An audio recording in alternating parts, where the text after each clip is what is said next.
Welcome back to Let's Play Spider-Man. I'm BurningDogFace. And we're here in the main menu. Not because I'm afraid to step inside of the new New York, but, because I wanted to mention that right after I finished recording last time, there was a call from Aunt May, I believe. I caught it with an instant replay, but I panicked and paused when it started, so there's a break in that. And I'm kind of hoping it plays again when I load, since I just quit out without saving after that. But we're kind of here, so I don't have to deal with it if it doesn't happen. We're just floating in limbo right now. That's what it looks like. Oh no.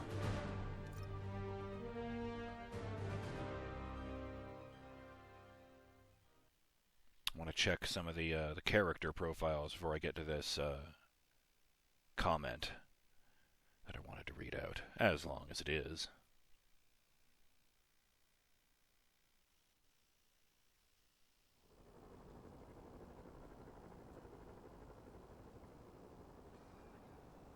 This is Sable Control, requesting status report from Lower Chinatown. Over. Damn it. Control, ABC Tango pursuing Oh. escape. It's happened, people. The chickens have come home to roost. Of course, by chickens, I mean the lunatics who've escaped from Rikers Island. And the home they're coming to is yours. Thanks to Spider-Man attracting these psychos to our city like moths to a flame. We had them all stashed right off the coast of Manhattan. If only someone had pointed out what a bad idea that is. Wait! I did. So listen to me now. Lock your doors. Arm yourselves with whatever you can get your hands boy. on. Now every man, woman, and child for themselves. And with reports that the Devil's Breath WMD has again been stolen, I have a very bad feeling it's only going to get worse from here. Holy shit, the streets look like a war zone with all the garbage lying in them. I guess Garbage Man Eddie's on a strike. Fugitives are raiding emergency food supplies.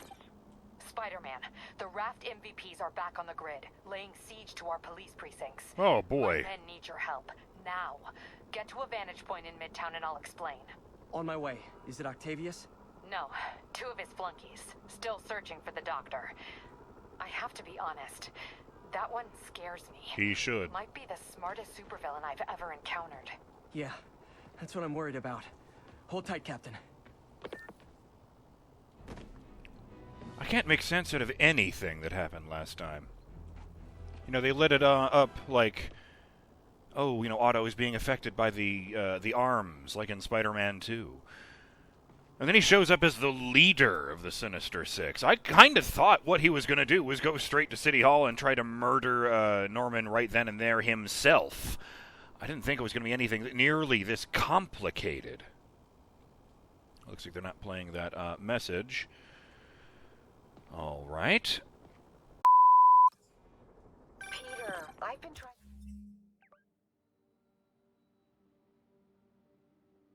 to reach you all day. Are you okay? The prison break turned the city upside down overnight. I'm fine, May. Staying safe. I'm more worried about you. Oh no, don't you do that. Feast is the safest place in the city right now. Our sister location much, but we're safe and secure down here. Let's hope it stays that way. I'll stop by when I can, May. Love you. You too, Peter. Okay, so, yeah, there's Aunt May's message, interrupted as it was. And there was an audio gap in that. The instant replay isn't as good as an actual, you know, steady recording program. So, for Justin's sake, she said, not so much for our sister locations uptown. You know. But, let me look into those things I wanted to check. Oh, look, there's a bunch of new ones. Mac Gargan, Scorpion. 6'3", 220 pounds, 35. Yonkers, New York is where he was born. Occupation, gun for hire. Oh boy. Mac Gargan used to be a run-of-the-mill street criminal, and not an especially good one. That was before he signed up for an untested procedure to fuse a human body with a mechanized combat suit. The process made Gargan stronger and faster than naturally possible, but also jacked up his rage and aggression. Oh boy. I bet after what happened, the researchers regretted adding a weaponized tail to the suit on top of it all. It's not like Mac just wags it when he's happy to see you. It took me a while to develop webbing strong enough to hold him down for even a few seconds. Encounters of Scorpion have left you with more than a few scrapes and bruises, among much more serious injuries. Don't even want to think about how many more love taps I'll have to endure to get him back behind bars this time. Powers and abilities: mentally unstable, enhanced strength, speed, endurance, and agility. Suit claws allow him to scale any surface, while tail can be used as a blunt weapon. His stinger contains a lethal and painful toxin that can be injected or hurled as a projectile. Fuck. I mean, I knew most of that, but he's just one of 6 fuckers we're after right now. Alexei Sitsevich, Rhino. 7'5", weight 710 pounds, 41 years old, place of birth, Irkutsk, Russia. Occupation, ex-mob enforcer. But is that for the mob or the Bratva? Aliases, Santa Claus. Oh, I like that much of his chest plate appears to be full of tension wires. I don't know what's up with that. Alexei Sitsevich. Don't call him Rhino unless you're prepared to have your bones crushed, which Peter did, I note. Alexei clearly loves the power his experimental suit gives him. His experimental combat suit gives him, but hates the way it makes him an easy target for ridicule. Talk about a trigger warning. Alexei would be hard enough to fight without his suit, but with it he's like some wholly uncombination of a tank, a battering ram, and 18 gallons of Russian vodka. Even with my accelerated healing, it took me a couple weeks to recover the first time I brought him down, and that was after he demolished 6 city blocks. I'm not looking forward to the rematch. Superhuman strength and nearly impervious to harm thanks to his mech suit, says powers and abilities. Resistant to extreme temperatures, shock and explosive damage. Resistant to most acid solutions. Fuck. Max Dillon, Electro. 5'11", 165 pounds, 39 years old. Place of birth, Endicott, New York. Occupation, professional criminal. Aliases, Sparky. Of all the villains I've ever fought, Max Dillon may be the one that worries me the most. The story goes that he gained the ability to control electricity after a freak accident transformed him into a human lightning rod. As Electro, Dillon can shoot high-voltage bolts at will, and he's come pretty close to zapping me into a Spidey shish kebab on more than one occasion. A shish kebab is something you impale, not electrify. I got lucky the first time we fought. He would have killed me if he hadn't burned himself out. If he didn't burn himself out with his own electrical current. He was still getting used to controlling his powers then. If he ever taps their true potential, I'm not sure even the Avengers could stop him. Powers and abilities: a living electrical capacitor capable of generating electrostatic energy of roughly 1,000 volts per minute. Able to store upwards of 1,000,000 volts and can discharge stored energy in the form of lightning blasts. Capable of traveling at high speeds. Adrian Toombs, Vulture. Also 5'11", weighs 175 pounds, and he's 76. Why, he's a spring chicken compared to the Vulture I knew and loved. And by loved, I mean hated. Staten Island, New York City, former electronics engineer, aliases N.A. When I first heard that an old guy was dressing up in a bird costume and calling himself the Vulture, I had a hard time taking him seriously. But I learned pretty quickly that Adrian Toombs is no ordinary geriatric. He engineered his flight suit himself and gave me a first-hand lesson that spiders don't do well at altitude. It took me years of failed attempts before I finally took him down, and I'm dreading having to do it over again. The sharp wings in his suit are deadly in a fight, but they also allow Vulture to make a quick getaway. I can only swing so fast. Sometimes I wish I was bitten by a radioactive wasp, but I guess that moniker is already taken. Powers and abilities: a gifted mechanical engineer. His flight suit grants him airborne speeds of up to 95 miles an hour and enhanced strength. able to launch simple, energized, knife-like projectiles from his wingtips. That's a good one to know. There's Mr. Negative. I believe we already had that one. Yeah, what's happening to Martin Lee? Oh, good. And in addition to Otto, we now have Dr. Octopus. Let's see if the numbers have changed. Nope, I guess the arms weigh nothing. Oops. 5'9", 245 pounds, 63 years old. Place of birth, Schenectady, New York. Occupation, criminal mastermind. Aliases, Doc Ock, Otto Octavius. Dr. Octavius and I were supposed to change the world. Now the media is calling him Dr. Octopus, and I'm wondering if the city is going to survive his rampage. I tried to warn Doc of the risk the neural interface posed to his brain, but never in a million years did I imagine he'd turn into a revenge-obsessed monster. The Otto Octavius I know would never hurt people. He dedicated his life to helping them. I know he's still in there somewhere, and I'm going to do everything I can to save him. Powers and abilities. Mechanized prosthesis grants superhuman strength and durability. Can scale nearly any surface. A direct neural connection means the prosthesis responds with the speed of thought. Fuck me.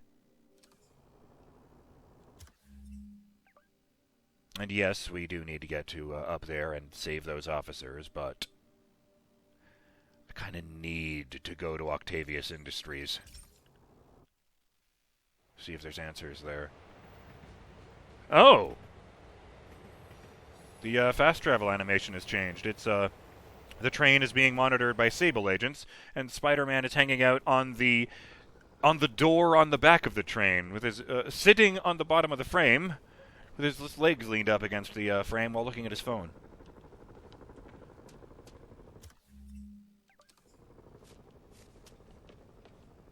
Let me guess. Oh. I thought the place would either be locked up by Sable or just no interact button. I just don't understand it. Where did he even get the money to hire 5 supervillains? How did he even get in contact with them? I do remember him doing security services for the raft, so I figure that probably let him get a knowledge of their security systems. Of course, the question is, was it a coincidence? Did he, take advantage of the opportunity? Or was that the reason he reached out? Oh, God, there's an audio log here. Parker says the interface is dangerous, but the boy's a neophyte. Never truly created anything. Thinks we can stay on the sidelines, avoiding the mud. Men died to found this nation. They died to get us to the moon. Every great push forward demands blood. And this next push, this push to rid ourselves of Norman's stink, it may yet be the bloodiest of them all. Not gonna let that happen, Doc. Oh, man. And the stuff with I forgot about this. The stuff with the supervillain parts. Robotic medical needle, and it's very clearly a robotic tail. The neural interface is exacerbating Doc's rage. He may not be able to come back from this. Hypodermic cannula, titanium alloy sheath, extendable needle, multi-point articulation. I should have fucking known. The tail looked like one of Doc's arms. Even had a glowing green tip. He was planning this right under my nose.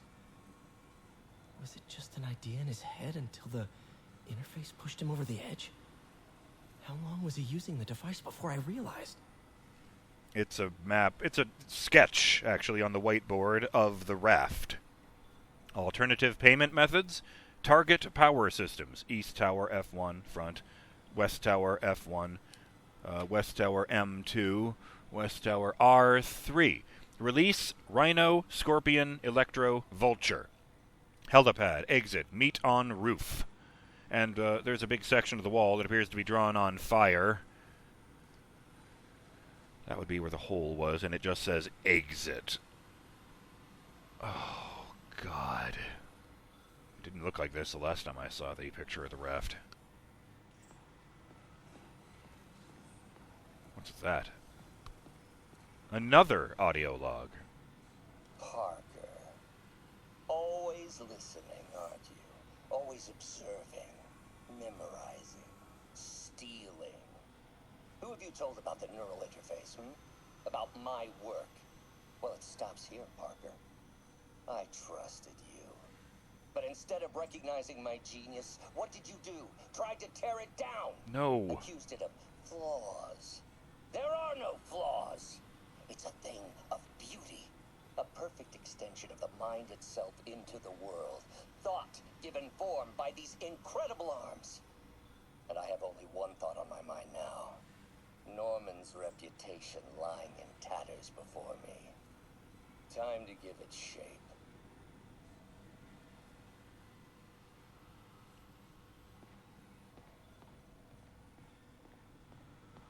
He really has gone completely out of his fucking mind. And all the tests, the little science things, finding chemicals on this thing. You know, doing the pipe dreams game. It was helping him do this. I'm surprised that it isn't public knowledge that Devil's Breath is out. Oh, good. The original arms are back here. The ones that are still shaped like human arms. So I guess this was the second arms. The original arms got taken by Norman.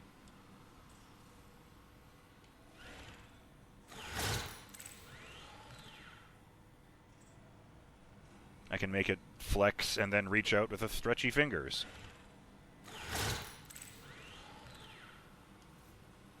Or wait. Does any other directions do anything? No, it's all the same animation.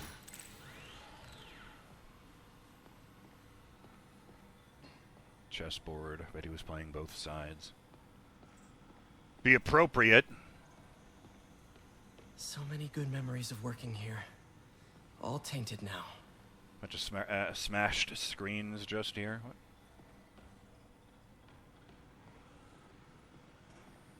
What was the Y prompt then? Oh yes, the goggles are gone. Oh.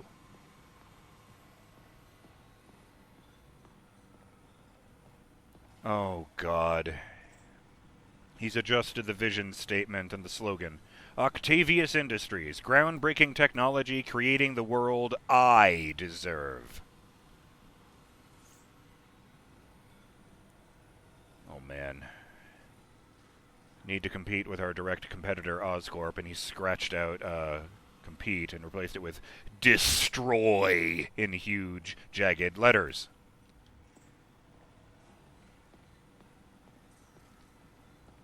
Oh, God. A drawing of one of the arms. Not even like a diagram, just a drawing surrounded by a whole bunch of other drawings of the arms in a rather crazy spiral. Doc wasn't just reinforcing the arms. He was turning them into weapons. Full suit necessary? Claws? Oh, boy. Well, at least Parker's shit isn't here anymore.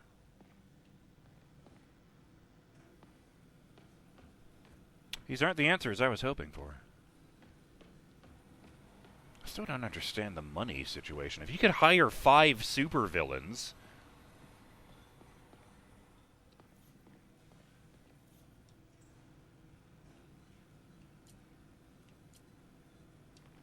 Last time I fought Scorpion, he asked if I knew what my skull looked like from the inside. Then offered to show me. Super fun guy. Technically everything we see is from inside our skulls. I thought he was going to say something different about this, but I now feel very differently about this wall covered in newspaper clippings. Since the only one there who we don't know was freed in that bust was Fisk. Must have just swapped in Mr. Negative because he's actually got powers. And because he had just spent the last week, I guess, as opposed to months, dismantling Kingpin's operation. Alright, I've been wasting enough time, and apparently the police need my help. That was morbid.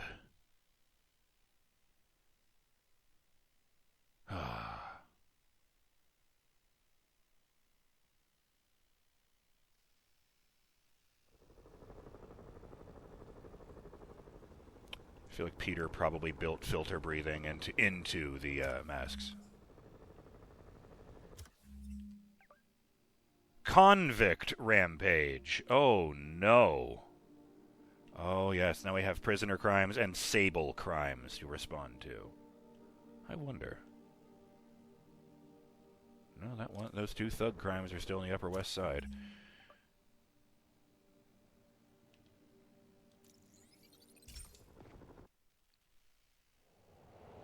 Well, at least I still have that one. Where he's just leaning against the doors.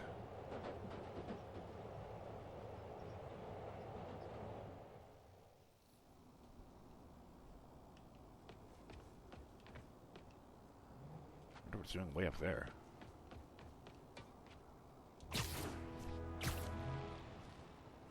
All right. We gotta fix this city. Alarmist. Yep. Paranoid. Accurate. Conspiracy. Definitely. All nasty words people have used to insult and demean me. But now, after years of me trying to warn you all, here we are. Spider-Man has literally brought a plague down upon us. Why do I blame him and not Martin Lee? I do blame Martin Lee. He deserves swift justice, but he's a lunatic terrorist. This is what they do. Whereas Spider-Man claims to be a hero. Yet, he obviously knew about the threat and didn't warn us. He either thought he'd handled it, which makes him criminally negligent, or he was in on it, which makes him a terrorist too. Man. The waypoint seems to be at the top of the Empire State. All units, we have officers pinned down by snipers. Reported location is Murray Hill. I'm avoiding the optional crimes for the time being, because, I don't know anything about this version in New York. That was a sniper beam.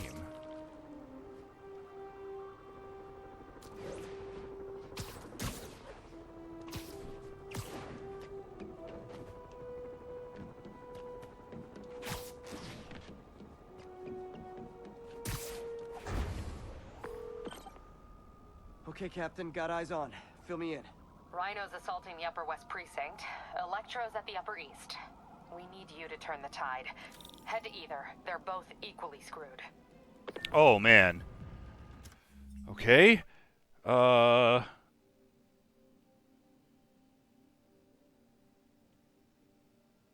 guess I'll go after Electro. Was that the East? Fuck, I've already forgotten which is which, so I guess it doesn't matter. Oh, fast travel is disabled. Great. We're going that way. Oh, God damn it. Peter, are you available?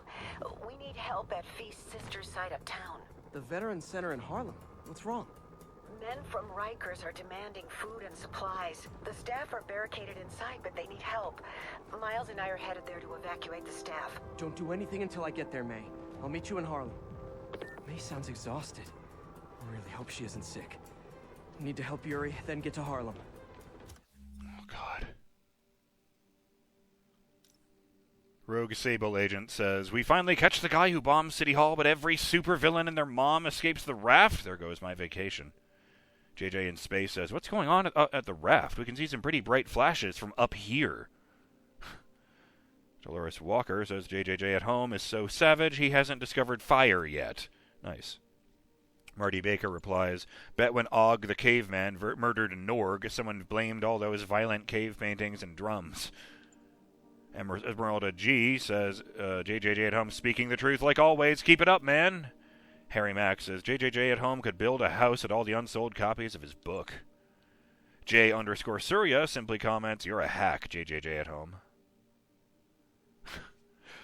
Oh, good. K_Santiago says in all capital letters, supervillains have escaped the raft? That's all we need. The flying birdman, the human rhino, and the guy with a scorpion tail running loose. Selena Jonas replies, anyone else see that guy with 4 mech arms? Great! Another insect wannabe. Just what we need. Oh, and Luz Snyder adds, seeing that Mary Jane Watson on the tube makes me feel a lot better about things in general. Wait.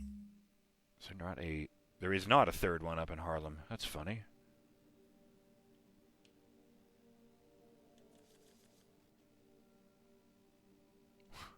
Oh dear. The mission statement. The mission description is, while I was out recovering, the city fell apart. Need to start putting the pieces back together.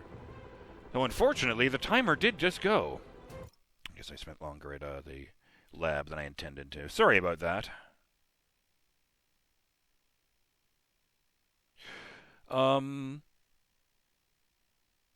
Well, I guess since I didn't do any shoutouts. Shout out to Elthwar, who says, "Oh hey, the Sinister Six is now loose, and Dr. Octavius went off the deep end very fast. Not to mention how quickly he set himself up as a criminal heavyweight in a very short amount of time, either. Or either AIM gave him a lot of connections, or he was planning this out for a long time. And now NYC is a combination of the first months of COVID fears and the Escape from New York film. So this is probably the worst week of Spider-Man's career so far. I'll allow that, but only because he technically wasn't Spider-Man when Uncle Ben died. He was a wrestler when Uncle Ben died. I'm BurningDogFace, and I'll see you on the next episode of Let's Play Spider-Man, when I deal with one of these problems, and then try to help May up in Harlem. Wish me luck, I'm going to need it. Till then, have yourselves a great day, Burning Dog fans. Later!